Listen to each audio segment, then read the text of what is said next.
Picture this: a sleek, futuristic device that promises all the benefits of nicotine without the devastating health consequences of traditional cigarettes. It sounds like something out of a sci-fi movie: cleaner, safer, even socially acceptable. Welcome to the world of vaping, where millions have found what they believe to be a smarter alternative to smoking. But as we'll soon discover, this story is much more layered than it appears at first glance. Nicotine, one of the most widely consumed psychoactive substances in the world, has captivated humans for centuries. When delivered through vaping, it can heighten your focus, improve memory, and even give you a sharper edge in your daily performance. It soothes anxiety, uplifts mood, and helps suppress appetite. But for many users, it's not just about the chemical effects. There's something deeply ritualistic about the act itself. The hand-to-mouth motion, the rhythmic inhale and exhale, the small break it provides during a busy day, it becomes part of the rhythm of life. When we compare vaping to traditional smoking, the appeal becomes even more obvious.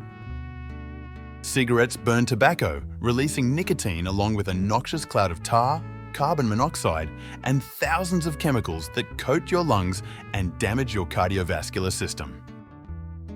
Vaping skips the combustion. No smoke, no ash, and, on the surface, fewer toxic byproducts. That cleaner image is precisely what has helped vaping gain traction, not just among smokers trying to quit, but among a new generation altogether. And this is where the story takes a twist. While older smokers are using vapes as a harm reduction strategy, young people are diving in for entirely different reasons. In the UK, 1 in 5 children has tried vaping. In the US, roughly 8% of high school students vape regularly, with a quarter of them using it daily. And the vast majority aren't interested in tobacco flavour. They're hooked on options that taste like bubblegum, watermelon, or vanilla custard. It's not hard to see why. The flavours are sweet, the vapour is smooth, and the packaging is designed to look more like candy than a nicotine product. So how does vaping actually work? Inside each device is a small reservoir of specially formulated liquid. When activated, a metal coil heats the liquid until it transforms into a mist. Most vaping liquids are based on propylene glycol and glycerol, chemicals you've likely encountered in everything from food to cosmetics. Into this base, manufacturers add nicotine salts and flavouring compounds that mimic everything from peach iced tea to creme brulee.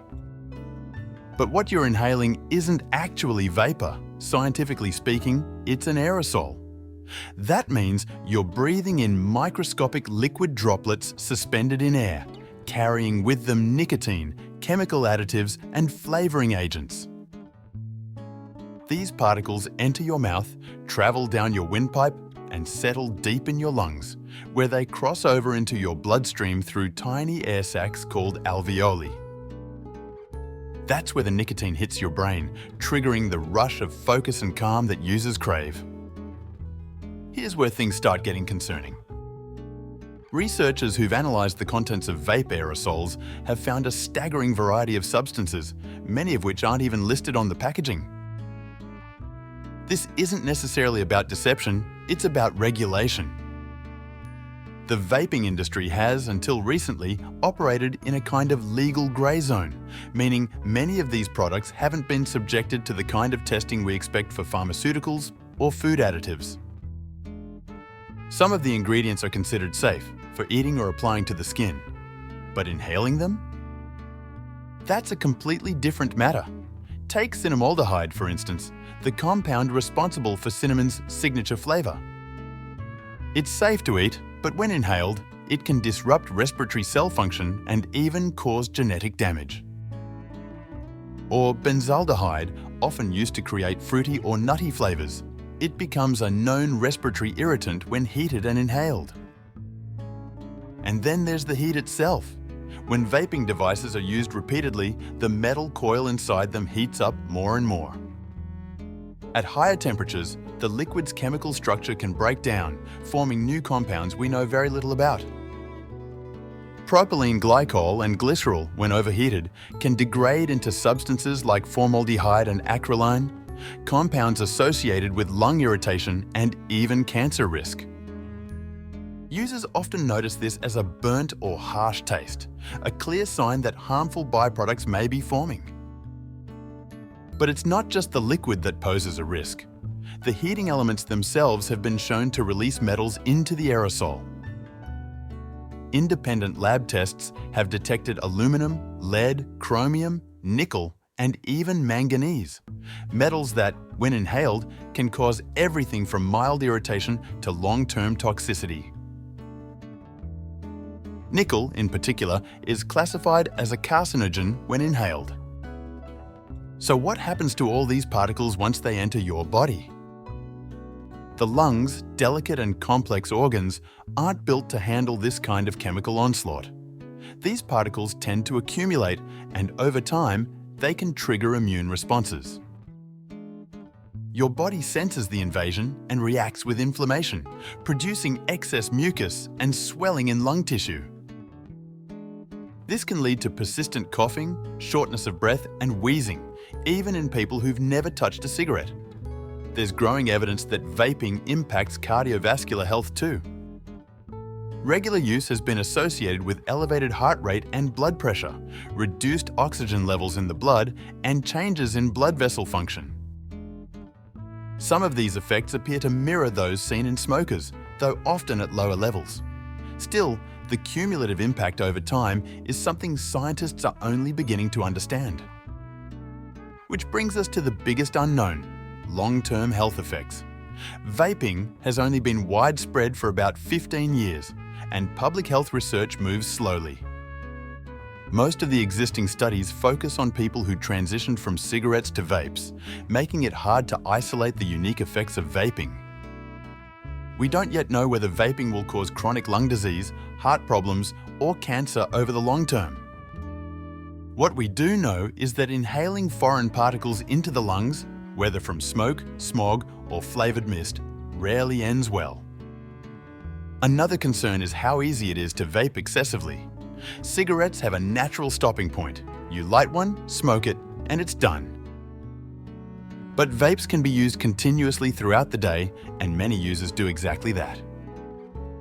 The result is a much higher intake of nicotine than most people realise. Some users go through entire devices or multiple cartridges in a single day. This is particularly troubling for adolescents. During the teenage years, the brain is still developing, and nicotine can interfere with that process. It affects attention, memory, impulse control, and emotional regulation. Some studies link adolescent nicotine use with increased risk for depression, anxiety, and behavioural disorders later in life. And because vaping is often seen as harmless, many young people start using it without fully understanding the consequences. Some have worried that vaping could serve as a gateway to other drugs, but research suggests it's more about personality than causality. People who are prone to experimentation are more likely to try multiple substances regardless. Still, the addictive nature of nicotine is undeniable. Quitting can cause cravings, mood swings, insomnia, fatigue, and even depression. These symptoms often lead people back to the device. But here's the hopeful part: the human body is remarkably resilient. When someone quits vaping, nicotine clears from the bloodstream within 72 hours. Most withdrawal symptoms peak within the first week and fade within a month. Lung function can improve, taste and smell can return. The risk of heart disease and respiratory illness begins to decline. So where does that leave us? Vaping is not the miracle solution it once seemed, but it's also not the enemy of public health. For smokers, it can offer a lifeline, a way to reduce harm and eventually quit altogether. But for non-smokers, especially young people, the risks far outweigh the rewards. We're at a critical moment where education, regulation, and honest conversation are more important than ever. Understanding the science behind vaping, how it works, what's in it, and what it does to the body is the first step toward making informed choices. Because while vaping may look like the future of nicotine, the truth is still being written, one breath at a time.